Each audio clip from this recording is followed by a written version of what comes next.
there it is, the announcement a lot of you have been waiting for. Arthur Smith has been fired as the Atlanta Falcons head coach. So we're going to react to this, break it down, run through some replacement options. But initial reaction was, did Arthur Blank think he have to race to fire Arthur Smith? Like, it's 12:15 on the East Coast right now. He took Black Monday to a whole new meaning. 12:01, we're firing our coach. So a bit of a late announcement, but ultimately not one that I am blown away by. Arthur Smith, after 3 seasons, done as the Falcons head coach. 3 seasons with an identical record. 7 wins, 7 wins, 7 wins. That doesn't show a lot of progress or improvements being made. Now, if you've watched the channel before, you kind of know where I stand on Arthur Smith, which is I'm not as big of an Arthur Smith hater as maybe some of you are in the comment section. I can recognize that he had some shortcomings as a head coach. He, this year, could not figure out what to do at the quarterback position.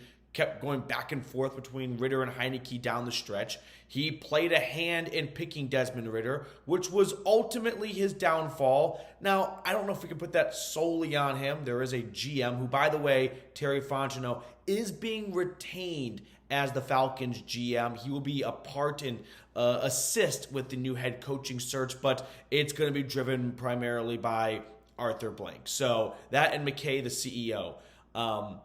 But to go back to where I was saying, I'm not, blown away by this announcement. I'm a little tired. I was in bed, but I truthfully thought Arthur Smith was going to get a 4th season. That was sort of the direction and vibe and overall sense a lot of people were putting out there over the last month or so. But the way they pissed down their leg the last month, I can't say I'm too shocked by this, right? I thought that the Falcons would hold on to Smith for 1 more season and let him pick a quarterback, Jaden Daniels, Michael Penix, maybe even move up and try and get like Drake May or something like that. But no, they do not want Arthur Smith to be a part of the next quarterback for the Atlanta Falcons' head coaching process. So they are looking to bring in some new blood, and Arthur Smith is done in Atlanta. So let me know your one-word reaction to Arthur Smith being fired as the Falcons head coach. One-word reaction, go in the comment section.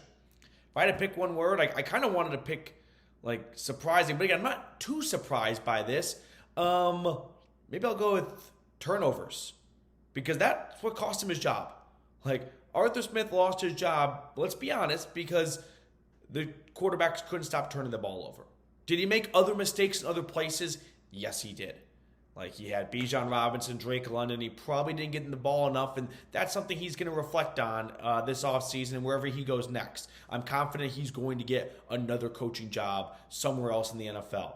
But ultimately, when we look back at the 2023 Atlanta Falcons season, we're not going to look back and go, the defense failed Atlanta. Oh, no, the defense played pretty well. I mean, there wasn't a whole lot of investment being made there from the draft side of things. And outside of Jesse Bates in free agency, it's not like they signed a bunch of big-time edge rushers. No, they rolled with a veteran group in Campbell and Bud Dupree. But ultimately, it was turnovers. And that's what's got to be pretty frustrating, let's say, for Art is he does not turn the ball over himself. Like, he's not on the field coughing up the football, which is why for those of you wanting to plan like a New Orleans funeral for Arthur Smith being fired, I would caution you to say another coach can come in here, and if the turnovers don't go away, they're going to run into the same issues that Arthur Smith ran into.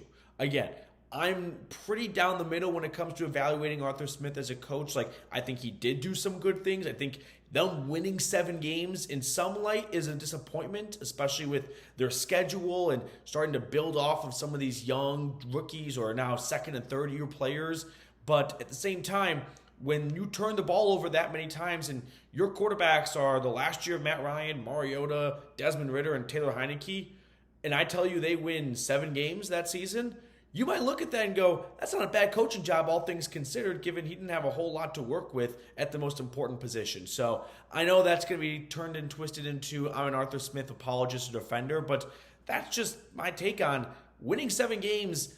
I wouldn't say is a dramatic underachievement given the amount of turnovers this team had and the spotty, inconsistent quarterback play this team had.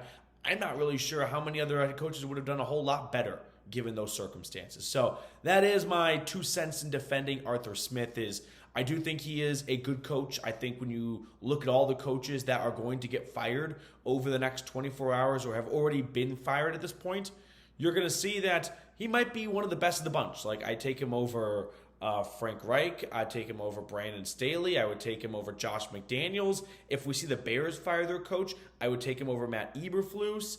But at the end of the day, Falcons had an opportunity to win the division, host a playoff game, and they came up way short of that goal, and they crapped down their leg the last 2 weeks of the season. Backs against the wall, and they got the shit kicked out of them in Chicago and then in New Orleans. So if you're Arthur Blank and you're sitting there at 81, you're looking at those last 2 weeks going into the offseason thinking, that's the guy that's going to give me a Super Bowl before I'm 6 feet below the ground? Like, no, probably not the guy if you look at it that way. So now we turn our sights onto Arthur Smith replacements. So we're going to do a full video in the morning in the office with all the bells and whistles and all the graphics and things like that. But initial replacement options. Let me just give you my top 3 guys. I'm going to give you a combination of what I've heard and what I would do. What I've heard is Eric Bieniemy is someone they're keeping an eye on. So this might be a short list of Falcons head coach candidates with Bieniemy's name on it. I'm not a fan of that move. I think Eric Bieniemy has been interviewed by nearly every single NFL team at this point for a reason, and that is he's a good offensive coordinator. But there's a reason why every single team that's interviewed him has passed on him as a head coach. I don't want the Falcons to just think, well, maybe everyone else was wrong and we'll be right. Unlikely. So I've heard about Eric Bieniemy. Number 2, Frank Smith, offensive coordinator for the Miami Dolphins.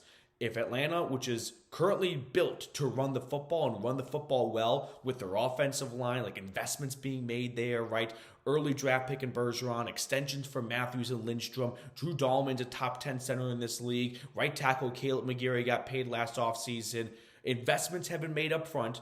You used your 8th overall pick last year on Bijan. If you want to run the ball and you want to run it well, getting someone from the Mike McDaniel and Kyle Shanahan running coaching tree under Shanahan and kind of Kubiak a little bit is probably a good idea. And Frank Smith is the man for the job when it comes to that. So if the Falcons want to get a head coach that is going to maximize this current roster, because I don't think Atlanta is interested in doing a full-blown rebuild.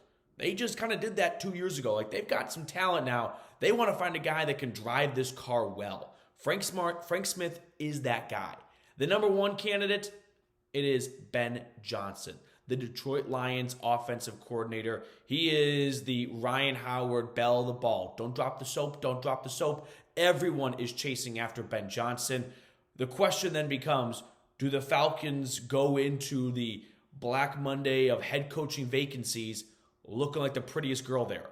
Because if Ben Johnson gets his pick of the litter, I don't know if the Falcons come out as number 1. They need a quarterback. Now, they got the 8th overall pick in the draft, so that's going to help in getting a quarterback. And Ben Johnson will have a big say in who they select. But the Chargers, if Ben Johnson wants to go coach Justin Herbert, it'll be tough to pass up that to go to Atlanta when you don't know who your quarterback is. Now, the big wrench in all this is, what if Harbaugh leaves Michigan to come back to the NFL? If he does that, he could go to the Chargers. He could go to the Bears, another very sexy destination for a lot of coaching candidates, because Chicago, with the number 1 overall pick, they hold the keys to the entire 2024 NFL draft. So if Harbaugh were to go to one of those teams, Atlanta could be fighting for second place to get Ben Johnson, the Detroit Lions offensive coordinator. So we'll keep an eye on all of the head coaching rumors and candidates and whatnot over the next couple of days, which is why you got to subscribe. Do not miss a single thing when it comes to the Atlanta Falcons. We're going to sign off. I'm going to go back to bed, and I'm going to see you guys tomorrow with a full list of head coaching candidates for your Atlanta Falcons. I appreciate everyone for tuning in at nearly 12:45 on the East Coast. So go back to sleep, and we'll see you guys tomorrow.